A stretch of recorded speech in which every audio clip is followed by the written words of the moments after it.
તો હવે વાત કરીએ મોટા ખુલાસાની અને તેની સાથે વાત કરીએ તો વિરમગામમાં નગરસેવકના પત્નીની હત્યા કેસમાં મોટા ખુલાસા થયા છે। હત્યા કેસમાં 6 આરોપીઓ સામે પોલીસ ફરિયાદ નોંધાઈ છે। ચૂંટણી અદાવતમાં નગરસેવકના પતિની હત્યા થઈ હતી। હત્યા કેસમાં વોર્ડ નંબર 2 ના અગ્રણી સહિત 6 સામે ફરિયાદ નોંધાઈ છે। ભાજપ સમર્થક વોર્ડ નંબર 2 ના જ્યારે અગ્રણી ભરત કાઠી સામે ગુનો નોંધાયો છે। નગરપાલિકાના અગ્રણી ભરત કાઠી કે જેઓની સામે ગુનો નોંધાયો છે। ભરત કાઠી નગરસેવક અને તેમના પતિને આપતો હતો ધમકી। જ્યારે 2021ની પાલિકાની ચૂંટણીમાં મૃતક અને તેની પત્ની ચૂંટણી લડ્યા હતા। 15 વર્ષ પહેલા મૃતક અને આરોપી વચ્ચે હતા વ્યાપારિક સંબંધ। જ્યારે વેપારમાંથી છૂટા પડતા બંને વચ્ચે મનદુખ થયું હતું।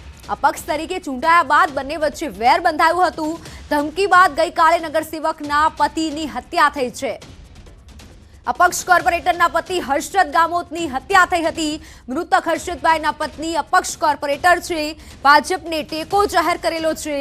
હત્યા કેસમાં ભરત કાઠી, પ્રવીણ જીલુ કાઠી, બાબલુભાઈ સોમાભાઈ કાઠી, અજીત ભરતભાઈ કાઠી, એબલ મેરુભાઈ કાઠી, રાજુ ઋષિ, ચકા મૂળજી પરમાર નામના આરોપી સામે પોલીસ ફરિયાદ નોંધાઈ છે।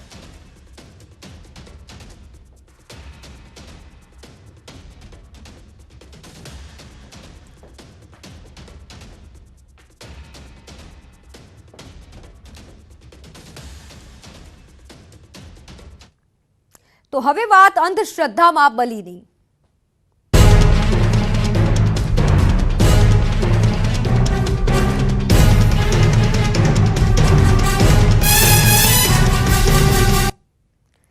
એકવીસમી સદીમાં પણ સમાજમાં અંધશ્રદ્ધાનું ભૂત ધૂણી રહ્યું છે। હદ તો ત્યારે થઈ ગઈ કે જ્યારે અંધશ્રદ્ધાના નામે, મેલી વિદ્યાના નામે એક માસૂમ બાળકીની હત્યા કરી દેવાઈ।